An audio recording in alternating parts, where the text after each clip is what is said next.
Hello students, आज जो हम करेंगे क्वेश्चन 11 चैप्टर का 11.3 एक्सरसाइज में क्वेश्चन नंबर 12 पे बात करते हैं और बात करेंगे हम angle between the planes, angles between two planes. इससे पहले जो अगर इससे रिलेटेड हम क्वेश्चन करना चाह रहे हैं तो इससे पहले हमने 10.3 में एंगल बिटवीन टू वेक्टर्स किया था। याद हो आपको, डॉट प्रोडक्ट से हमने सीखा था। क्या था उसमें कि अगर कोई दो वेक्टर है R1 और R2 या A और B, तो एंगल बिटवीन देम हम कैसे निकालते हैं? cos theta equal to A dot B upon magnitude of A और मैग्नीट्यूड ऑफ B। फिर फर्दर हमने 11.2 एक्सरसाइज में एंगल बिटवीन टू लाइंस निकालना सीखा था। सपोज एक लाइन है R1 is equal to A1 plus lambda B1, R2 is equal to A2 plus lambda B2. Then angle between these two lines is actually angle between their direction vector. तो cos theta is equal to B1 dot B2 upon magnitude of B1 और magnitude of B2, ये हमने निकाला था। याद हो आप। आज जो हम बात करेंगे वो करेंगे एंगल बिटवीन टू प्लेन्स। ये एक प्लेन है, ये वाला, एक ये प्लेन है। तो एक्चुअल में जो एंगल है दो प्लेन्स के बीच में, सपोज एक ये प्लेन है और एक और प्लेन, मैं इसी के ऊपर ही बना देती हूँ ताकि वो इस तरीके से कट करे। दो प्लेन्स के बीच में एंगल वही होगा जो उनके नॉर्मल्स के बीच में होगा। तो सपोज इस पहले वाले प्लेन का नॉर्मल है N1 और इस वाले प्लेन P2 का नॉर्मल है N2। तो इसका जो नॉर्मल है कुछ इस तरीके से आएगा मेरा, ये N2। ठीक है जी। तो ये जो एंगल है वो जो इन दोनों के बीच में बनेगा वही हमारे प्लेन्स के बीच में बनेगा। तो जैसे लाइंस के बीच में एंगल उनका डायरेक्शन वेक्टर डिसाइड करता है, ऐसे ही प्लेन्स के बीच में जो एंगल है वो डिसाइड करता है उनका नॉर्मल। तो नॉर्मल आपको क्लियर होना चाहिए, नॉर्मल की क्या नॉर्मल है उस प्लेन का, और वहां से आप नॉर्मल फाइंड आउट कीजिए N1 डॉट N2 अपॉन में मैग्नीट्यूड ऑफ N1 और मैग्नीट्यूड ऑफ N2। तो कोई स्पेशल फॉर्मूला नहीं है, मैंने इसलिए दोनों फॉर्मूले बताए आपको ताकि आप इससे रिलेट कर सके। ये नहीं कि अलग से आपके दिमाग में कोई फार्मूला बने।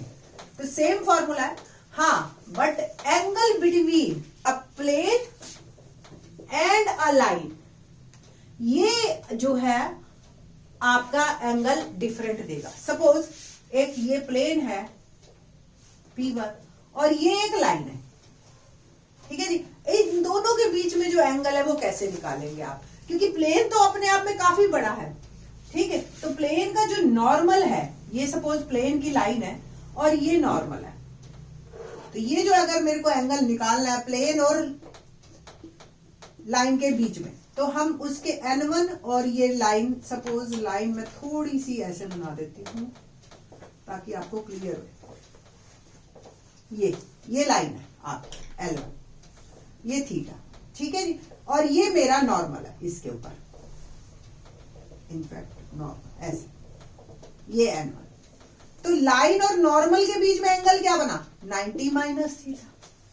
तो जो फॉर्मूला है अभी वही चलेगा, बट एंगल जो है वो 90 माइनस थीटा लिखा जाएगा अगर हम एक लाइन और एक प्लेन के बीच में बात करें। लाइन में B1 डायरेक्शन वेक्टर और प्लेन में N1, और ये फॉर्मूला हल्का सा चेंज हो जाता है आपका और ये बनेगा इस तरीके।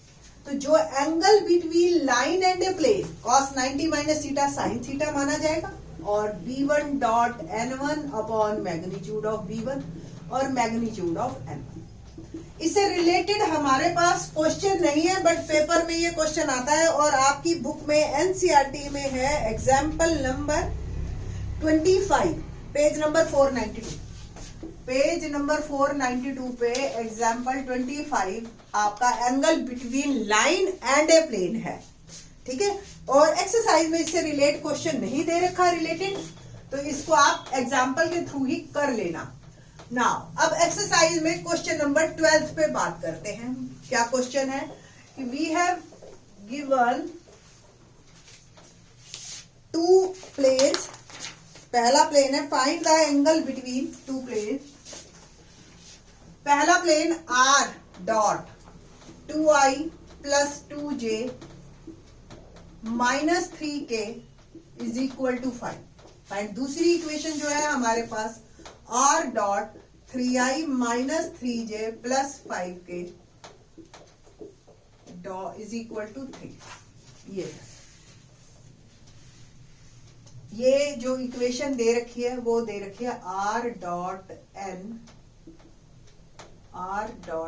इज इक्वल टू डी की फॉर्म की, जो वेरी फर्स्ट फॉर्म है हमारी प्लेन की इक्वेशन की। ठीक है जी।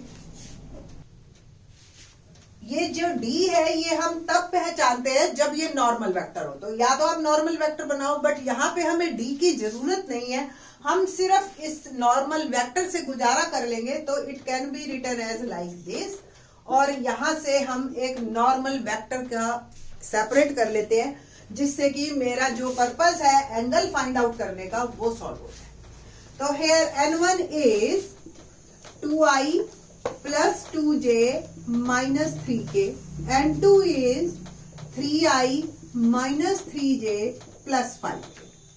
तो n1 dot angle between them cos theta equal to n1 dot n2 upon magnitude of n1 और मैग्नीट्यूड ऑफ n2। तो 2i plus 2j minus 3k dot 3i minus 3j plus 5k upon magnitude of n1 under root 2 square plus 2 square plus minus 3 square, same 3 square plus minus 3 square plus 5 square, which is equal to 2 3 6 minus 6 minus 50, 2 3 L1 L2 M1 M2 N1 N2, और इसको हमने किया 4 plus 4 plus 9 70, और ये हो गया 9 plus 9 18 plus 25 that is 43। तो mod लगा देंगे हम एंगल n1 n2। ठीक है जी। तो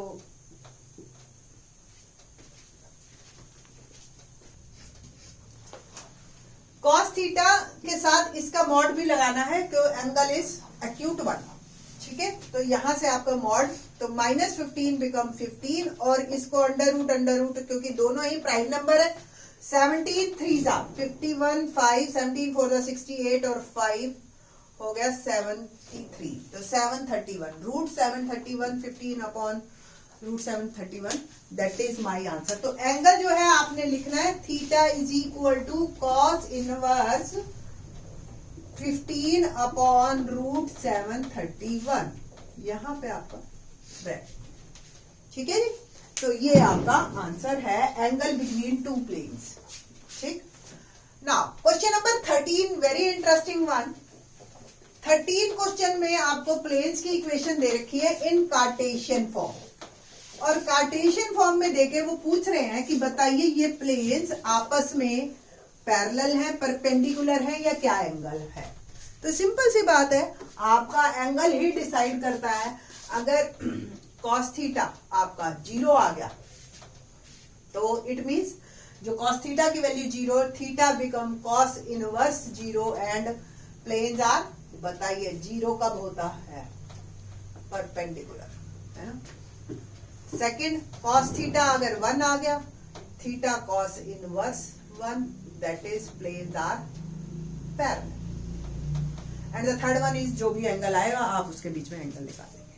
तो क्वेश्चन नंबर 13 क्या है, in the following cases determine the whether the given planes are parallel, perpendicular, और in case they are neither find the angle between them. The first part is 7x plus 5y plus 6z plus 30 is equal to 0, पहला, और 3x minus y minus 10z plus 4 is equal to. अगर आपको Cartesian form ध्यान हो plane की तो formula होता है a x minus x one plus b y minus y one plus c z minus z one is equal to 0 where x1, y1, z1 is a passing point and ai, bj, ck is a normal of a plane. It means जो भी x, y, z के coefficients हैं वो normal के जो है आपके आई जे के की फॉर्म में आप लिख सकते हो. तो फ्रॉम दीज टू अगर कंपेयर करें हम बाय कंपैरिजन, बस सिंपल सा आपने लिखना है, कोई बहुत ज्यादा कहानी नहीं करनी है. n1 इज सिंपल, उठाइए यहां से 7i plus 5j plus 6 n2 coefficients उठाने हैं बस x y z के 3i minus j minus 10 and इसके मिलते ही आपने फॉर्मूला लिखना है n1 dot n2 mod upon magnitude of n1 magnitude of n2 और इसका now 7i plus 5j plus 6k dot 3i minus j minus 10k upon magnitude of 7 square 5 square 6 square 3 square minus 1 square plus minus 10 square which is equal to 7 3s are 21 minus 5 minus 60 6 10s are 60 7 square 49 5 square 25 6 square 36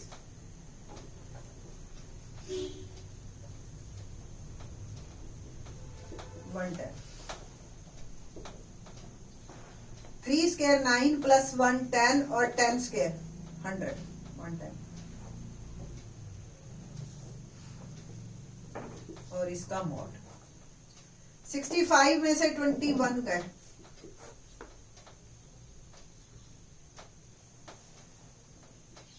44 negative mod और ये 2 under root 110 है तो 1 रह जाएगा. Negative हटा दीजिए 44 bye 110 4 से cut कीजिए 4 से तो नहीं कटेगा 22 से कट जाएगा या 11 से पहले काट दीजिए आपके लिए इजी रह जाएगा 2 बाय 5.